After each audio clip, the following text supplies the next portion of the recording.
ಕಾಡಂಚಿನ ಗ್ರಾಮದಲ್ಲಿ ವೃದ್ಧ ದಂಪತಿ ಬೀದಿ ಪಾಲಾಗಿದ್ದಾರೆ. ಭೂಮಾಫಿಯಾ ಅನುಕೂಲಕ್ಕೆ ಒಕ್ಕಲೆಬ್ಬಿಸುವಂತ ಹುನ್ನಾರ ನಡೆದಿದೆ. ಯಾವುದೇ ನೋಟಿಸ್ ಕೊಟ್ಟಿಲ್ಲ, ಇದ್ದಕ್ಕಿದ್ದ ಹಾಗೆ ಮನೆಯನ್ನ ಒಡೆದು ಹಾಕಿದ್ದಾರೆ ಅಧಿಕಾರಿಗಳು. HD ಕೋಟೆ ತಾಲೂಕಿನ ಮೆಗ್ಗೆ ಗ್ರಾಮದ ವೃದ್ಧ ದಂಪತಿ ಬೀದಿಗೆ ಬಿದ್ದಿದ್ದಾರೆ. ಅಬ್ದುಲ್ ರಜಾಕ್ ಮತ್ತೆ ರಜಿಯಾ ದಂಪತಿ ಯಾವುದೇ ಇಂಟಿಮೇಷನ್ ಕೊಟ್ಟಿಲ್ಲ, ಒಂದು ನೋಟಿಸು ಸರ್ವ್ ಮಾಡಿಲ್ಲ. ಸೀದಾ JCB ತಗೊಂಡು ಬಂದು ಮನೇನ ನೆಲಸಮ ಮಾಡಿ ವೃದ್ಧ ದಂಪತಿ ಬೀದಿಗೆ ಬೀಳೋ ಹಾಗೆ ಮಾಡಿದ್ದಾರೆ. ಭೂಮಾಫಿಯಾದಿಂದ ಈ ಥರ ನಡ್ಕೊಳ್ತಿದ್ದಾರೆ ಅಧಿಕಾರಿಗಳು ಅಂತ ಹೇಳಿ ಕಬಿನಿ ಹಿನ್ನೀರಿನಲ್ಲಿರುವಂಥ ಭೂಮಿಯನ್ನು ಕಬಳಿಸುವ ಯತ್ನ ಮಾಡ್ತಿದ್ದಾರೆ ಅನ್ನೋ ಆರೋಪ ಕೇಳಿಬರ್ತಾ ಇದೆ. ಇಲ್ಲಿ ರೆಸಾರ್ಟ್ ನಿರ್ಮಾಣ ಮಾಡಬೇಕು ಅಂತೇಳಿ ಉಳ್ಳವರು ಈ ರೀತಿಯಾದಂಥ ಹುನ್ನಾರ ನಡೆಸ್ತಾ ಇದ್ದಾರೆ. ಸರ್ವೆ ನಂಬರ್ 55ರಲ್ಲಿರುವಂಥ ರಾಜ್ ರಜಿಯಾ ದಂಪತಿಯ ಮನೆ ಓಣಿ ರಸ್ತೆ ನಿರ್ಮಾಣದ ಹೆಸರಲ್ಲಿ ಅದನ್ನು ಸಂಪೂರ್ಣವಾಗಿ ಒಡೆದು ಹಾಕಿದಾರಂತೆ. ಈ ಆಸ್ತಿ ಮೇಲೆ ಪ್ರಾಥಮಿಕ ಸಹಕಾರ ಸಂಘದಲ್ಲಿ ಸಾಲ ಕೂಡ ಇದೆ. ಲಕ್ಷಾಂತರ ರೂಪಾಯಿ ಸಾಲ ಮಾಡಿ ಬೆಳೆಯೂ ಬೆಳೆದಿದ್ದಾರೆ. ಆದರೆ ಯಾವುದೇ ನೋಟಿಸ್ ಕೊಡದೆ ನಮ್ಮ ಮನೆಯನ್ನು ಒಡೆದು ಹಾಕಿದ್ದಾರೆ. ಮನೆಯಲ್ಲಿದ್ದ ಬೆಲೆ ಬಾಳುವ ವಸ್ತುಗಳನ್ನು ದೋಚಿದ್ದಾರೆ. ಯಾರಿಗಾದರೂ ವಿಷಯ ತಿಳಿಸಿದ್ರೆ ಹೂತು ಹಾಕೋ ಬೆದರಿಕೆ ಹಾಕಿದ್ದಾರೆ. JCBಯಲ್ಲಿ ಮನೆ ಕೆಡವಿದಂತೆ ಭೂಮಿಯಲ್ಲೇ ಹೂತಾಕ್ತೀವಿ ಅಂತ ಬೆದರಿಕೆ ಹಾಕಿದ್ದಾರೆ ಅಂತ ಆರೋಪ ಮಾಡ್ತಿದ್ದಾರೆ.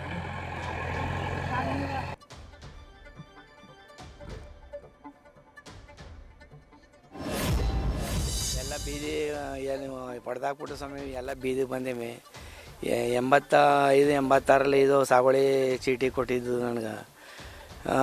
ಇದು ಬಂದದ್ದು ಏನಿಲ್ಲ, ಅಲ್ಲಿ ಬರಲ್ಲ ನಿನಗೆ, ಇಲ್ಲಿ ಬರಲ್ಲ, ನಿನ್ನ ಜಮೀನೇ ಇಲ್ಲ ಇಲ್ಲಿ ಅಂತಂದ್ಬಿಟ್ಟು ದೌರ್ಜನ್ಯ ತೋರಿಸಿ ಎಲ್ಲ ಪೂರ್ತಿ ಕರೆಂಟ್ ಎಲ್ಲ ಕೀಳಿಸಿ ಎಲ್ಲ ಒಂದು ಇದು ಮಾಡಿ 3 ತಿಂಗಳು ಕರೆಂಟ್ ಇಲ್ಲದೆ ಮಾಡಿದ್ರು ಮೊದಲು.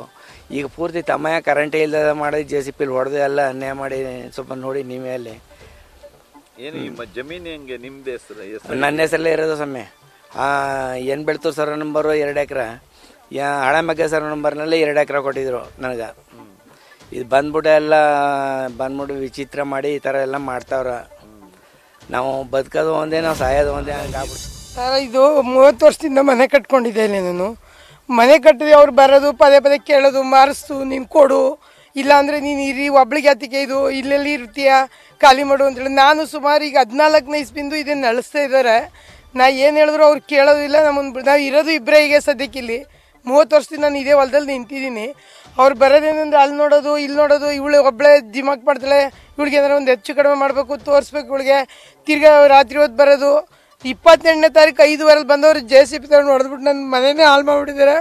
ದಯವಿಟ್ಟು ನನಗೆ ನ್ಯಾಯ ಕೊಡಿಸ್ಕೊಡ. ಆಮೇಲೆ ಇವಳು ಒಬ್ಬಳೇ ತಿರುಗಂಗಿಲ್ಲ, ಇವಳು ತಿರುಗ್ರಿ, ಇವಳಿಗೆ ಏನಾರು ಮಾಡಬೇಕು. ಇವಳು ಭಾಳ ಅತಿಯಾಗಿ ಹೋಗೋದು. ಊರೊಳಗೆ ಗ್ರಾಮದವ್ರನ್ನೇ ಎದುರ್ಕಾತಾಳೆ, ಅವ್ರಿಗೂ ಎದುರಾಕೊಂಡು ಇವಳು ಓಡಾಡ್ತಾಳೆ, ಮೀಡಿಯಾಗೆ ಹೋಯ್ತಾಳೆ, ಅಲ್ಲಿಗೆ ಹೋಯ್ತಾಳೆ, ಇಲ್ಲಿಗೆ ಹೋಯ್ತಾಳೆ. ಎಲ್ಲ ಇವಳು ಒಬ್ಬಳಿಗೆ ಅಧಿಕಾರ ಕೊಟ್ಟಿರೋದು ಯಾರು?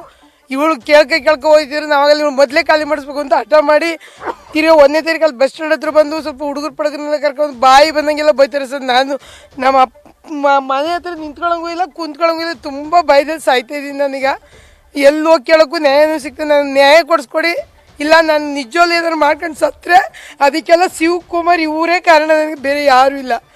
ಇಲ್ಲ ಆಯ್ತು ಮಕ್ಕಳು ಇಲ್ಲ ಆಯ್ತು, ಯಾರು ಬಂದು ಕೇಳೋರು ಇಲ್ಲ.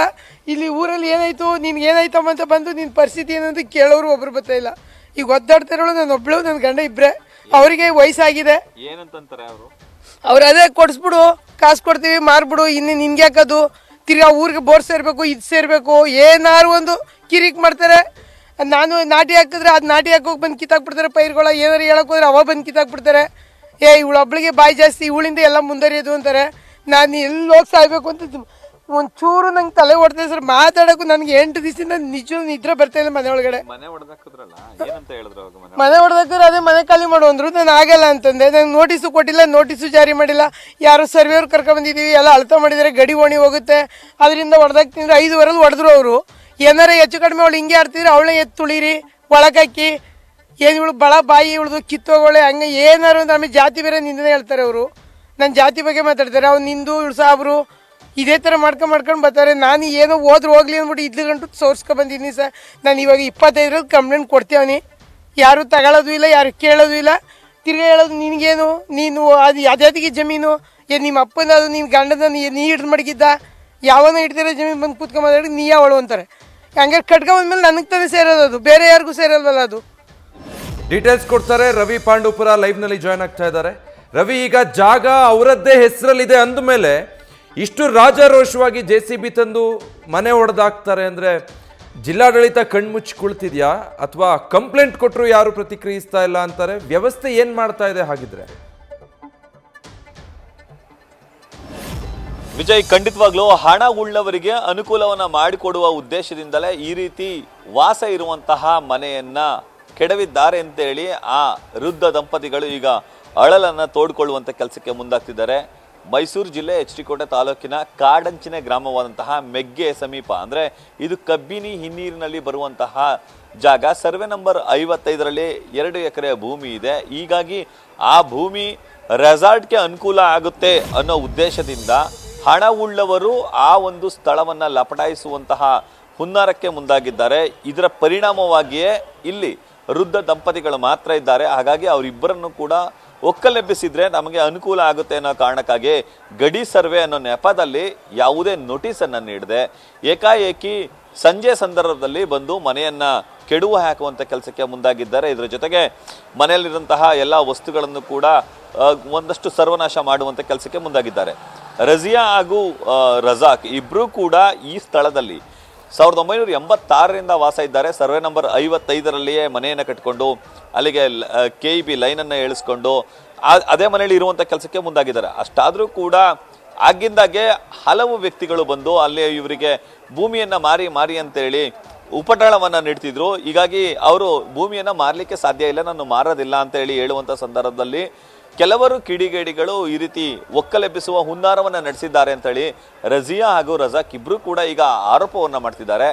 ಇನ್ನು ಈ ಸಂಬಂಧ ಅಂತರಸಂತೆ ಪೊಲೀಸ್ ಠಾಣೆಗೆ ಅವರು ದೂರು ದಾಖಲಿಸಲಿಕ್ಕೆ ಹೋದ್ರು ಕೂಡ ಅವರು ಕೂಡ ನಿರ್ಲಕ್ಷ್ಯವನ್ನು ತೋರುವಂಥ ಕೆಲಸಕ್ಕೆ ಮುಂದಾಗಿದ್ದಾರೆ. ಕೇವಲ NCRನ ಕೊಟ್ಟು ಕೈ ತೊಳೆದುಕೊಳ್ಳುವಂಥ ಕೆಲಸಕ್ಕೆ ಮುಂದಾಗಿದ್ದಾರೆ. ಇದ್ರ ಜೊತೆಗೆ ಹಲವು ಅಧಿಕಾರಿಗಳು ಮತ್ತೆ ರಾಜಕಾರಣಿಗಳ ಸಂಪರ್ಕ ಮಾಡಿದ್ರು ಕೂಡ ಇವರಿಗೆ ನ್ಯಾಯ ಸಿಗ್ತಿಲ್ಲ. ಹೀಗಾಗಿ ಆಡಳಿತದ ವಿರುದ್ಧ ಹಾಗೂ ಅಧಿಕಾರಿಗಳು ರಾಜಕಾರಣಿಗಳ ವಿರುದ್ಧ ಈ ರಜಿಯಾ ಹಾಗೂ ರಜಾಕ್ ದಂಪತಿಗಳು ಸದ್ಯ ಹಿಡಿ ಶಾಪವನ್ನು ಹಾಕ್ತಿದ್ದಾರೆ. ರೆಸಾರ್ಟ್ ಮಾಫಿಯಾ ಇಲ್ಲಿ ಅತಿ ಹೆಚ್ಚಾಗಿದೆ. ನೂರಾರು ರೆಸಾರ್ಟ್ಗಳು ಅನಧಿಕೃತವಾಗಿ ಅಕ್ರಮವಾಗಿ ತಲೆ ಎತ್ತುತ್ತಿದೆ. ಈ ಕಾರಣಕ್ಕಾಗಿ ನಮ್ಮ ಭೂಮಿ ಕಬಿನಿಯ ಹಿನ್ನೀರಿಗೆ ಹೊಂದಿಕೊಂಡಂತೆ ಇರುವ ಕಾರಣಕ್ಕಾಗಿ ಒಕ್ಕಲೆಬ್ಬಿಸುವಂತಹ ಹುನ್ನಾರವನ್ನ ಸ್ಥಳೀಯ ಆಡಳಿತ ಅಂದ್ರೆ PDO, ಪಂಚಾಯತ್ನ ಅಧಿಕಾರಿಗಳು, ಸ್ಥಳೀಯ ಗ್ರಾಮ ಪಂಚಾಯತಿಯ ಸದಸ್ಯರುಗಳೆಲ್ಲರೂ ಕೂಡ ಸೇರಿಕೊಂಡು ನಮ್ಮನ್ನ ಒಕ್ಕಲೆಬ್ಬಿಸುವಂತ ಕೆಲಸಕ್ಕೆ ಮುಂದಾಗಿದ್ದಾರೆ. ನಮಗೆ ರಕ್ಷಣೆ ಬೇಕು, ನಮ್ಮನ್ನ ಅಂದ್ರೆ ಮಾಧ್ಯಮಗಳು ಅಥವಾ ಪೊಲೀಸ್ ಅಥವಾ ವಕೀಲರ ಸಂಪರ್ಕವನ್ನ ಮಾಡಿದ್ರೆ ಇದೇ ಸ್ಥಳದಲ್ಲಿ ಗುಂಡಿಯನ್ನು ತೋಡಿ ಹೂತು ಹಾಕ್ತೀವಿ ಅಂತ ಹೇಳಿ ಕೂಡ ಬೆದರಿಕೆ ಹಾಕಿದ್ದಾರೆ ಅಂತ ಹೇಳಿ ಆ ನೊಂದ ಮಹಿಳೆ ಮತ್ತು ಆ ಮಾಲೀಕ ರಜಾಕ್ ಹಾಗೂ ರಜಿಯಾ ಇಬ್ರು ಕೂಡ ಅವಲತ್ತುಕೊಳ್ಳುವಂತ ಕೆಲಸಕ್ಕೆ ಮುಂದಾಗಿದ್ದಾರೆ. ಅಳಲನ್ನು ತೋಡ್ಕೊಳ್ತಿದ್ದಾರೆ. ನಮಗೆ ರಕ್ಷಣೆ ಬೇಕು ಅಂತ ಹೇಳಿ ಜಿಲ್ಲಾ ಪೊಲೀಸ್ ವರಿಷ್ಠಾಧಿಕಾರಿಗಳ ಬಳಿ ಕೂಡ ಮನವಿಯನ್ನು ಸಲ್ಲಿಸಲಿಕ್ಕೂ ಕೂಡ ಮುಂದಾಗ್ತಿದ್ದಾರೆ. ಇದರ ಜೊತೆಗೆ ಸ್ಥಳೀಯ ಶಾಸಕರು ನೆರವಿಗೆ ಬರಬೇಕು, ಕೆಡವಿ ಹಾಕಿರುವಂತಹ ನಮ್ಮ ಮನೆಯನ್ನ ಕಟ್ಟಿಸಿ ಕೊಡಬೇಕು ಅಂತ ಹೇಳಿ ಅವರು ಮನವಿ ಮಾಡುವಂತ ಕೆಲಸಕ್ಕೆ ಮುಂದಾಗಿದ್ದಾರೆ. Vijay, thank you Ravi. News first ನಿರ್ಭೀತಿಯಿಂದ ನಿಮ್ಮ ಪರವಾಗಿ.